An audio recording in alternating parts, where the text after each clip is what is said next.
들어왔어요?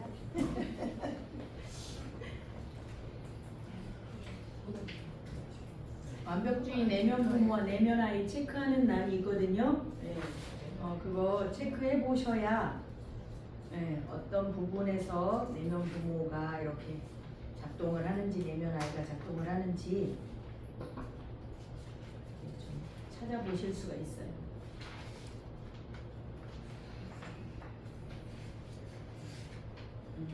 목사님 묵상한 것도 있어요.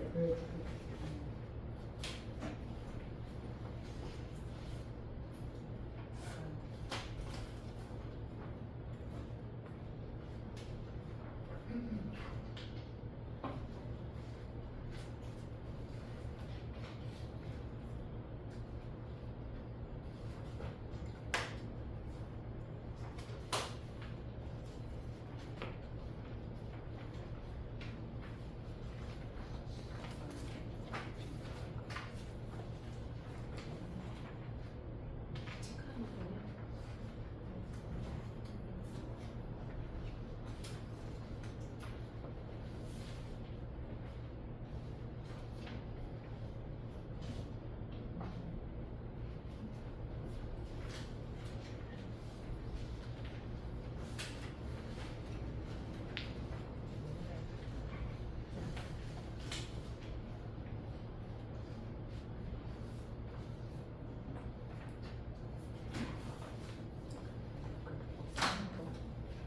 자, 목사님 드리고.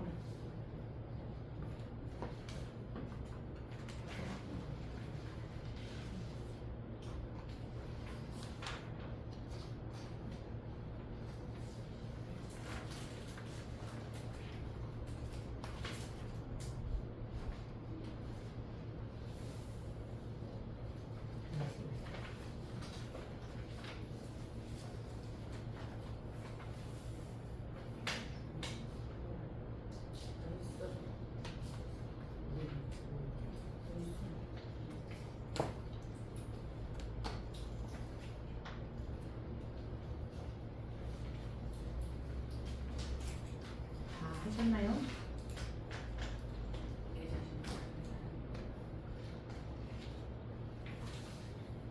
다 하셨죠? 네. 네. 어떤 부분이 더 많이 나오는지 그 숫자도 차이는 있지만 우리가 행동하는 이 모습 속에서 이게 내면 부모가 나는 작동을 하는구나, 이 부분에는 내면 아이가 작동을 하는구나, 이것들을 좀 찾아보시기 바라겠습니다. 저는 또 내면 아이, 완벽주의 내면 아이가 더 많이 작동을 하는 경향이 있습니다.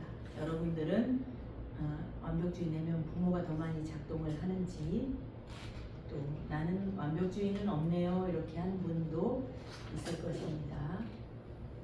그러면 이제 완벽주의에 대해서 우리가 어떤 특성을 보이고 또 어떤 기능과 역할이 나타나는지 보도록 하겠습니다.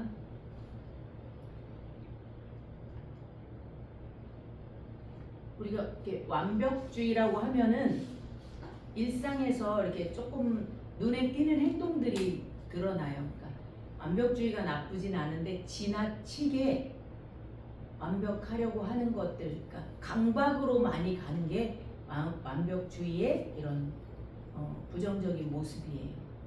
완벽하게 하는 게 나쁜 것이 아니라 완벽하지 않으면 용납이 안 되고, 그리고 정리를 해도 강박적으로, 청소를 해도 지나치게 이렇게 강박적인 모습, 일을 해도 그런 모습을 많이 드러납니다. 그래서 완벽주의 양육 태도는 어떻게 이제 형성됐는지를 보면은 부모가 그 아이의 수준보다 지나치게 높은 것을 요구하고 하도록 강요받았을 때, 그리고 또 부모가 아이의 행동에 대해서 칭찬이나 격려보다는 더 잘해야 된다는 강요와 또 이런 행동을, 이런 요구를 할 때, 그리고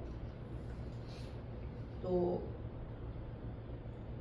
비난이나 비판이나 지적을 해서 실수를 이렇게 용납하지 못하도록 이렇게 강요받을 때 이런 모습이 나타나는 거예요. 그래서 적절하게 행동한 것에 대해서 칭찬, 또 보상, 그리고 대가를 지불해 주는 것이 아니고 처벌에 더 비중을 두고 또 더 잘할 수 있도록 강요하는 것에 비중을 두고 또 우리가 왜 부모의 요구에 맞춰서 행동을 할 때 어린아이들이 요구하는 거는 부모의 인정과 사랑이잖아요. 그게 가장 큰데 그 부모의 인정과 사랑의 요구가 아이가 할 수 있는 수준이 요만큼이면 이만큼을 요구하는 부모에게서 이 완벽주의 양육 태도가 나타나는 거죠. 그래서 이렇게 자란 이 완벽주의 양육 태도에 의해서 자란 아이는 이 완벽주의 양육 내면 부모를 가지고 있거나 또 완벽주의 내면 아이를 가지고 있게 되는 것을 이제 알 수가 있습니다. 우리 2페이지로 넘겨보면 완벽주의 내면 부모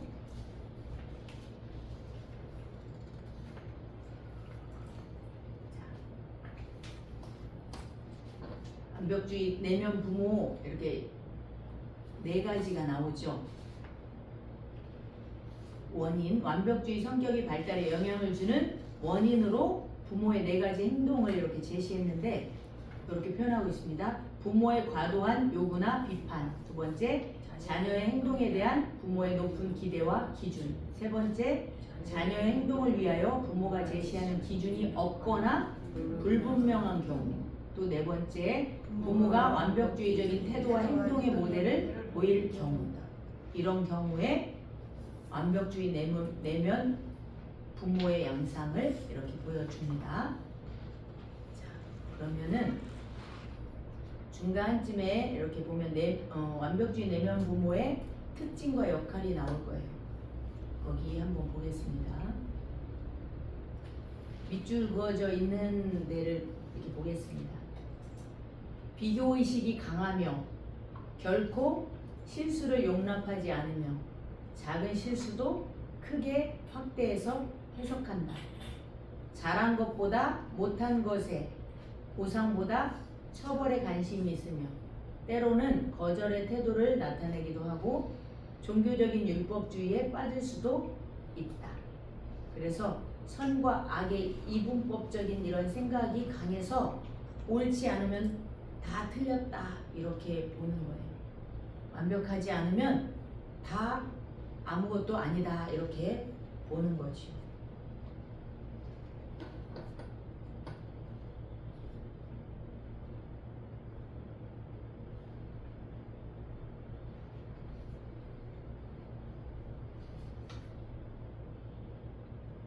자, 그 증상에 대해서 이제 내면 완벽주의 내면 부모를 봤다면 이제 완벽주의 내면 아이를 보겠습니다. 다 아까 설명한 내면 부모와 반복되기 때문에 넘어가고 완벽주의 내면 아이 증상과 특징을 한번 볼게요.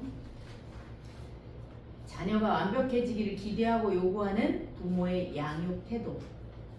그러니까 부모의 말과 행동에 대한 자녀의 심리적인 반응으로 형성된 인격이 완벽주의 내면 아이예요. 그래서 어떤 증상을 나타내냐면은 완벽주의 내면 아이는 항상 내면 부모로부터 완벽해야 한다는 요구와 지시를 받는다. 그러니까 남들이 완벽하게 해야 하고 요구하는 내면 부모를 가진 사람도 그렇게 말하겠지만 내 스스로 완벽하게 해야 돼 라는 그 지시를 스스로 받는다는 거예요. 그리고 두 번째로는 항상 실수와 실패에 대한 두려움이 저변에 깔려 있어요. 그래서 게으른 완벽주의라는 표현을 우리 많이 들어봤죠. 그러니까 완벽하게 할 수 있는 생각들을 하고 방법들을 찾는 것 같지만 행동으로 옮기지 않는 거예요. 그러니까 자꾸 미루는 거예요. 사실 그 안에는 완벽하게 할 수 없는 실패할까 봐 하는 두려움 때문에. 그래서 요즘 아이들이 이런 이렇게 게으른 완벽주의 이 아예 그 용어가 생길 정도로 미루기를 하고 안 하는 거예요. 왜냐면 부모가 완벽을 요구하거든요. 왜냐면 지금 아이들이 그 아이들의 수준보다 굉장히 높잖아요. 막 초등학생부터 서울대, 의대를 보낼 계획을 가지고 양육을 하고, 그리고 막 학원을 놀지도 못하게 하면서 빽빽하게 이렇게 하고, 그러니까 막상 학교에 들어가서는 이 아이들이 목적도 방향도 없이 대학에 가서 거의 1년간은 그렇게 열심히 했던 애들이 방탕한 생활을 하는 경우가 무지하게 많다고 해요. 그게 그 아이들도 완벽주의 내면 아이의 증상 중에 하나인 거죠. 완벽하게 하려고 하는 것만 있는 게 아니라 실수와 실패에 대한 두려움 때문에 아무것도 하지 않는 모습도 있다, 이렇게 말하고 있습니다. 그리고 세 번째로 인정 욕구의 결핍이 내면 아이, 완벽주의 내면 아이의 핵심 문제다, 이렇게 해요. 그러니까 인정받지 못한, 마땅히 받아야 될 인정과 존중과 칭찬이 있어야 되는데, 내가 볼 땐 잘한 것 같은데 칭찬을 안 해, 이런 것들이 계속 누적돼서 쌓이니까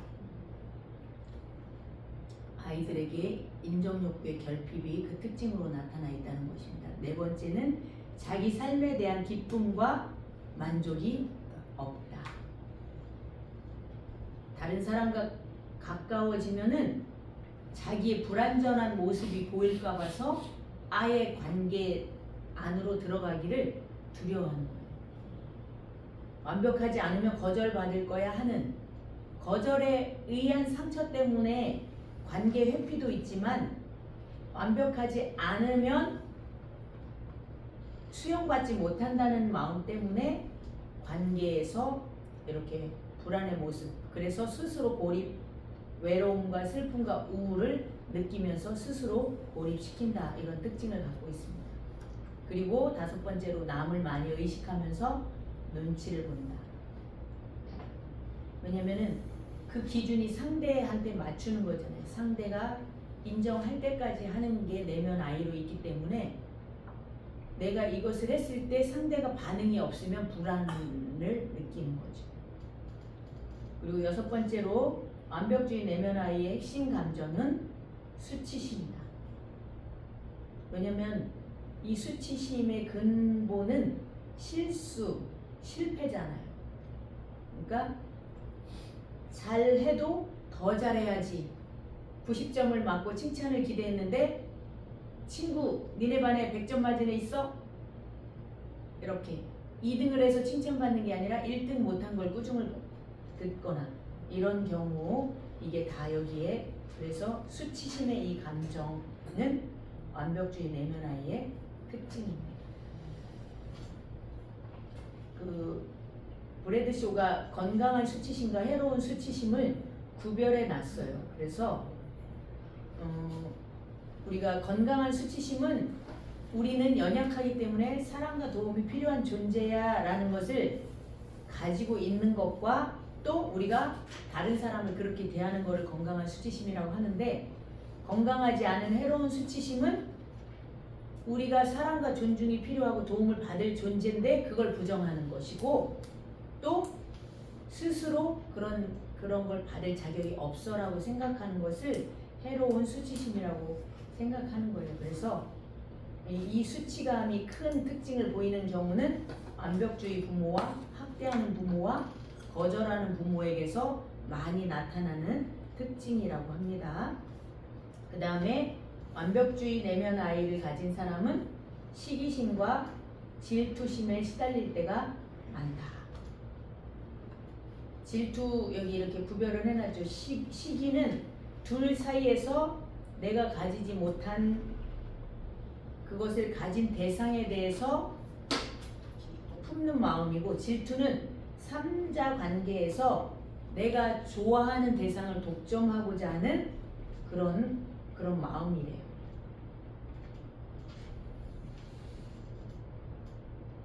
그래서 이 질투의 근원이 뭐냐면은 오이디푸스 컴플렉스라고 해가지고 아예 그 성별적으로 내가 가질 수 없는 것들, 존재하지 않는 것을 욕심내는 그 감정이라고 이렇게 표현하고 있습니다. 그거는 제가 그냥 이렇게 설명을 덧붙여 놓은 거니까 그냥 보시면 되고, 8번째 완벽주의 내면 아이는 자존감과 자신감이 부족하다. 그리고 자존감과 자신감이 부족하니까 존재 자체로 사랑받는다는 이런 지지가 필요한 거예요. 이 사람들에게.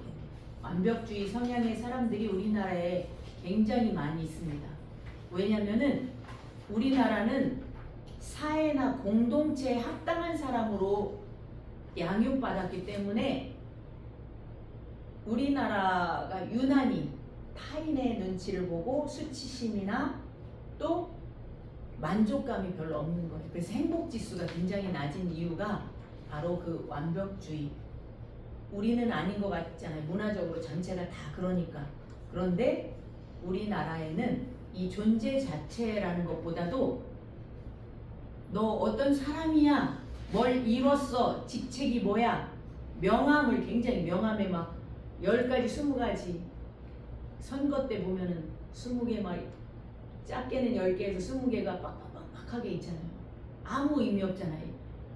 당신이 어떤 사람입니까 할 때 직책이 아니잖아요. 나대면. 그런데 우리는 그렇게 직책에 목을 매는 그 현상 중에 하나도 무조건적인 사랑과 인정, 수용, 그 존재로 수용되는 경험이 없는 완벽주의의 이 성향 때문에 그렇게 뭔가를 이뤄서 인정을 받고 뭔가를 해내서 그런 조건적인 사랑을 이렇게 갈취하려고 한다는 거죠. 그리고 9번째 특징은 수치감과 낮은 자존감으로 인해서 왜곡된 자기 표상과 대상 표상을 가진다, 이렇게 말하고 있습니다. 그러니까 항상 4페이지에 돌리는 분 있어요. 4페이지가 4페이지예요. 4페이지. 4페이지가 뭐냐면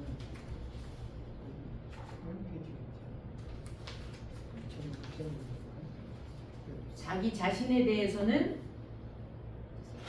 부족해서 칭찬받지 못할 거야, 인정받지 못할 거야, 이렇게 생각하고, 또 다른 사람이 나를 또 그렇게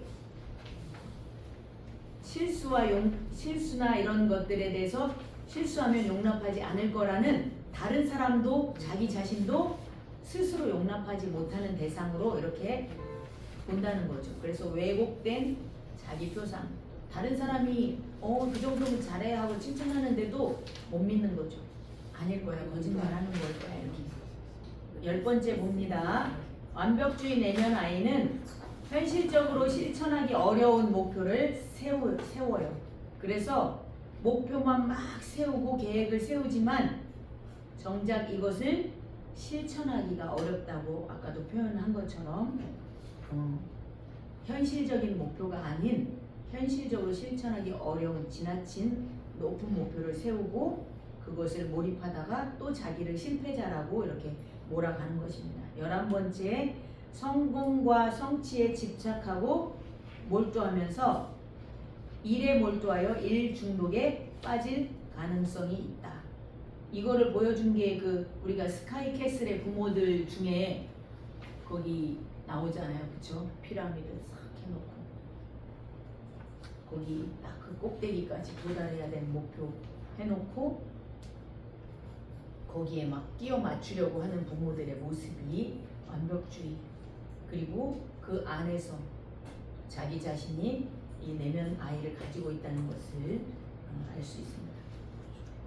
그래서 그 내면 아이의 기능과 역할을 이렇게 보게 되면은 완벽주의 내면 부모의 끊임없는 요구와 비난과 처벌로 인해 스트레스를 받고 있고, 또 두 번째로 자기 자신보다 힘이 있거나 우월하게 느끼는 대상들과의 관계에서 실수하지 않기 위해서 긴장하게 되고, 또 칭찬과 인정받으려고 노력하고 눈치를 보고, 또 그렇지 못하면 수치감을 느끼고 긴장과 위축 가운데 살아가고 있는 것입니다. 5페이지에서 이제 우리가 이 완벽주의 내면 아이를 이제 어떻게 우리가 치유해 갈 것인가라는 이제 그 단계로 우리가 5페이지 보면 심리적 치유, 첫 번째 심리적 치유, 또 영적인 치유, 자기 치유를 통해서 우리에게 이렇게 말해 주는 거죠.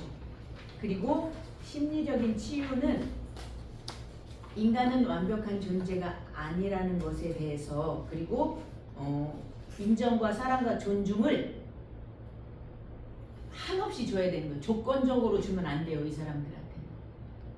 이 사람이 만족해서 이 사람이 괜찮아질 때까지 계속해서 칭찬과 인정을 계속해서 부어주는 거지.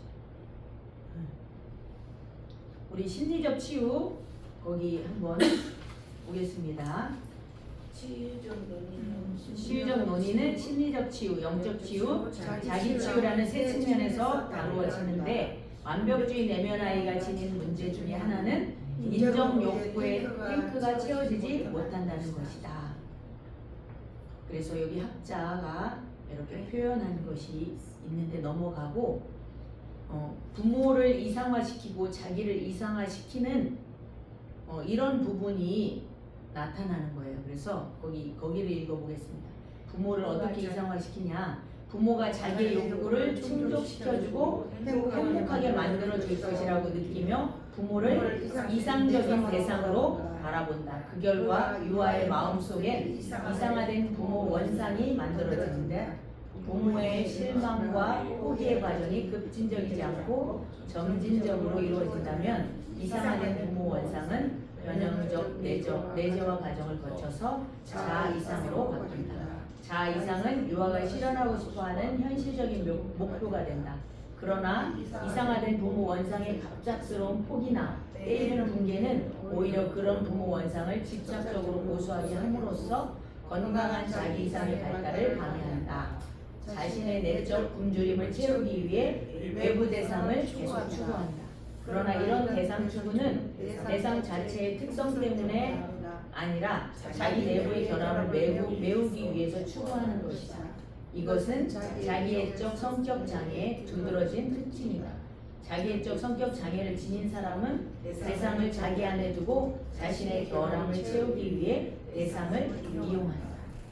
그러니까 이게 뭐냐면은, 그러니까 이상적인 부모는 이러이러하게 나에게 해야 되라는 것을 가지고 이거를 이제 밖으로 그 사람을 찾는 거예요. 그래서 목회자, 교수, 또 어떤 걸 이룬 사람을, 연예인들을 그 대상으로 찾아서 그들이 나를 그렇게 봐주고 존중해주고 사랑해주기를 원하는 거예요. 그런데 실제적으로는 내 안에 내부의 결함 때문에 그것을 추구한다는 거예요.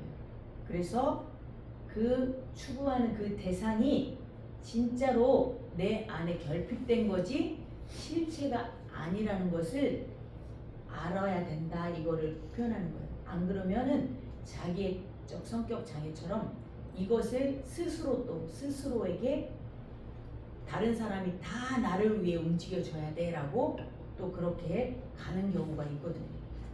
그게 바로 이제 과대 자기 형성, 이렇게 해서 자기를 이상화시키는 거라고 이렇게 표현하고 있습니다. 이 부분도 읽어보시고 한 페이지 넘기면 이제 통찰치료, 지지치료라고 되어 있는 부분을 우리가 보겠습니다. 이제 인정과 사랑의 욕구가 채워지지 않아서 칭찬과 인정에 집착하고 그 결핍을 채우기 위해서 이렇게 행동하는 것이 바로 그 완벽주의 내면 아이인데, 이 통찰치료라는 것은 무엇이냐면은 아하 경험이라는 거예요. 아하 경험. 그러니까 우리가 무의식적으로 이렇게 뭔가 칭찬받으려고 애쓰고 인정받고 사랑받기 위해서 하는 행동들에서 내가 여기에서 근원에서 이 행동을 하는구나 라는 것을 볼 수 있어야 된다는 거죠. 그래서 아까 빛을 조명해 주셔야 내 어둠을 비추어 주셔야 내가 어디에 힘을 쓰고 내 온 힘을 거기에다가 다 쓰고 있는지를 통찰해낼 때 치유하는 거죠. 그래서 이제 아하 하고 깨닫게 됐다면 이제 우리는 우리 자신한테 지지 치료를 해주는 거예요. 2번 드려요. 지지 치료 함께 읽겠습니다. 내담자의 의식적 자아를 강화함으로써 대인관계나 사회적 기능을 향상시키도록 돕는 치료법이다. 격려와 권고와 같은 직접적인 지지나 이해와 공감 같은 간접적인 지지를 사용해서 내담자의 변화와 성장을 돕는다. 소집단으로 이루어지는 것이 효과적인데 칭찬과 지지와 인정의 말, 접촉, 호응과 같은 몸의 언어로 지지해주면 효과적이다. 지지 치료는 완벽주의로 상처 입은 내면 부모와 내면 아이가 지닌 사람의 치유에 도움이 됩니다. 그러니까 이런 사람을 우리가 만났을 때 이렇게 격려와 권고와 같은 또 이해와 공감과 같은 무조건적인 그 인정과 사랑을 대상이 주는 거죠. 우리가 누군가가 이런 성향을 보인다면 그 대상에게 우리가 그렇게 하라는 것이에요. 그래서 그 심리치료에서 말하는 거는 이제 만나는 교회 안에서 소그룹 안에서 공동체 안에서 그런 사람이 있을 때 그렇게 행동하는 것이고 이제 영적 치유 부분에서는 우리 인간이 태초로부터 아담과 하와로부터 사단이 우리를 속이는 부분이 그거잖아요. 네가 하나님과 같이 돼서 여기서부터 출발하잖아요. 그러니까 우리 안에는 하나님과 같이 되려는 그 완벽을 추구하는 욕망이 있다는 거예요. 그러나 우리는 완벽한 존재가 아니라 하나님을 경외하고 하나님에 의해 보호받고 또 하나님과 함께 할 수 있는 존재로 창조됐기 때문에 불완전한 존재라는 것을 우리가 알고 있잖아요. 그렇죠? 그러니까 그것을 깨달은 사람들은 이 치유가 영적 치유로 완벽주의를 많이 치유하는 거예요. 되게 왜 아까도 표현했지만 한국 사람들이 완벽주의 성향들이 굉장히 많아요. 70년대, 60년대 후반 이후에 태어난 사람들이 완벽주의들이 굉장히 많을 거예요. 그렇죠? 어느 정도 잘 살아보세를 하면서 이제 사회적인 조건을 갖춘 어떤 사람이 되어야 돼 하고 양육받은 사람들에게 이게 많이 나타나거든요. 그런데 이제 우리가 그리스도로 성령으로 거듭난 사람들은 하나님 앞에 완벽한 사람은 없어라는 것을 알아요.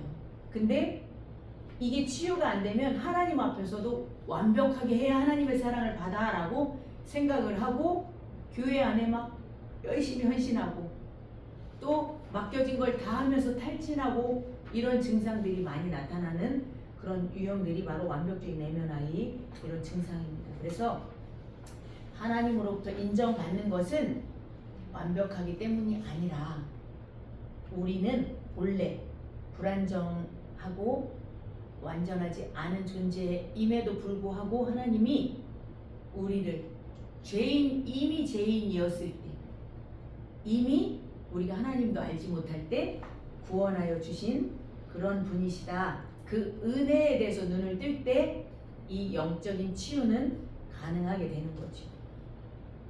그래서 이 부분은 아마 여러분들이 많이 이렇게 해소가 되었는 줄로 믿습니다.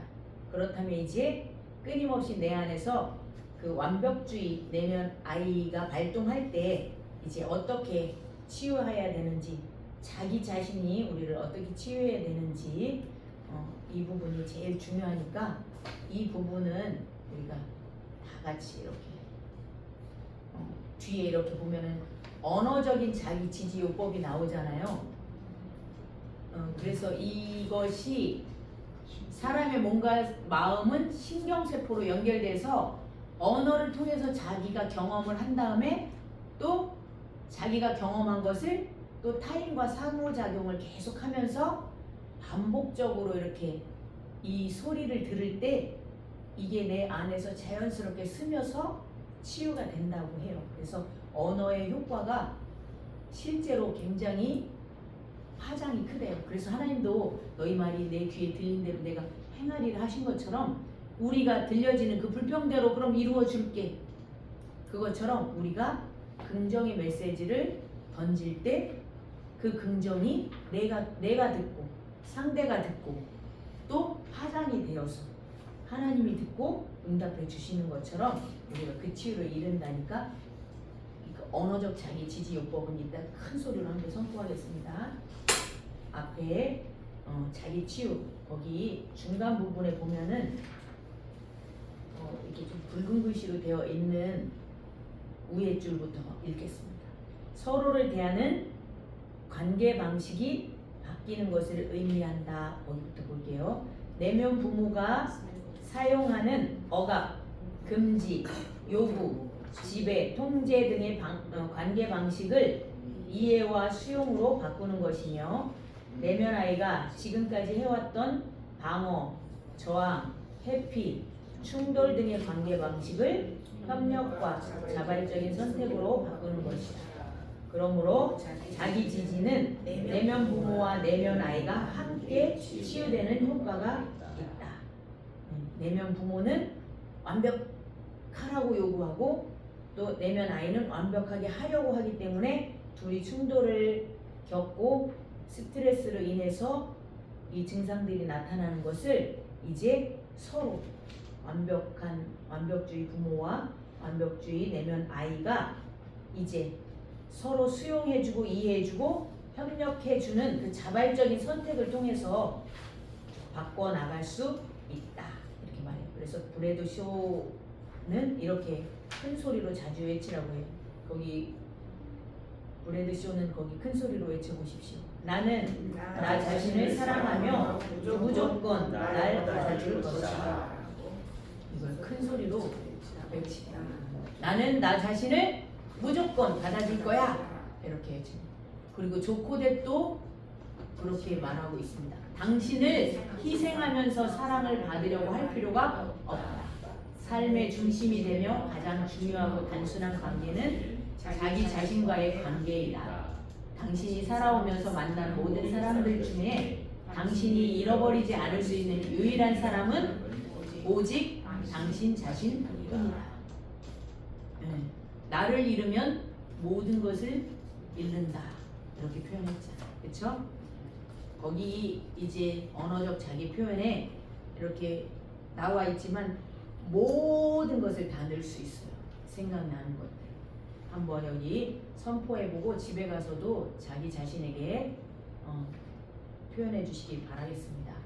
나의 머리는 아름답고 능력있고 사랑스러워. 나의 두 눈은 아름답고 능력있고 사랑스러워. 나의 주기는 아름답고 능력있고 사랑스러워.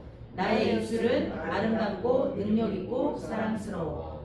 나의 어깨는 아름답고 능력있고 사랑스러워. 나의 다리는 아름답고 능력있고 사랑스러워. 나의 두 팔은 아름답고 능력있고 사랑스러워. 나의 가슴은 아름답고 능력있고 사랑스러워. 나의 생각은 아름답고 능력있고 사랑스러워.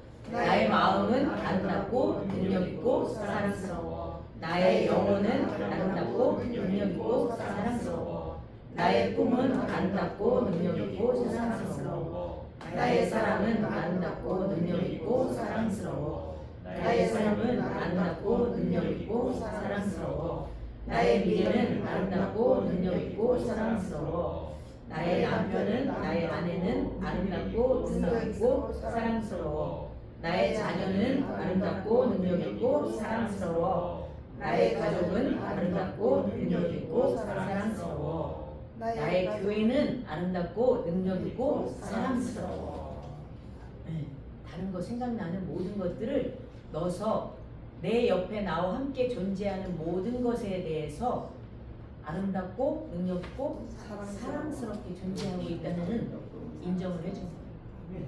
자녀에게 특히 더 많이 해주시고 또 이렇게 완벽주의 내면 부모와 내면 아이를 알아채고 나서 아이들과 대화를 했을 때 우리는 몰랐는데 아이들이 표현해 줄 때 더 뜨끔해서 이렇게 하는 것들이 있더라고요. 그래서 자기 자신을 통찰하고 알고 또 스스로를 지지하면서 허용이 되면 아 내가 우리 애들 어렸을 때 이렇게 했네 그런 게 기억이 나기도 하고 또 아이들이 괜찮아요 해서 또 우리를 오히려 용서해 주기도 하고 그런 경험들을 제가 또 많이 했습니다. 그래서 지금 저의 작은 아들과는 그냥 이렇게 이야기를 친구처럼 그리고 제가 또 이렇게 무심코 고집을 피우거나 실수할 때 지적도 해주고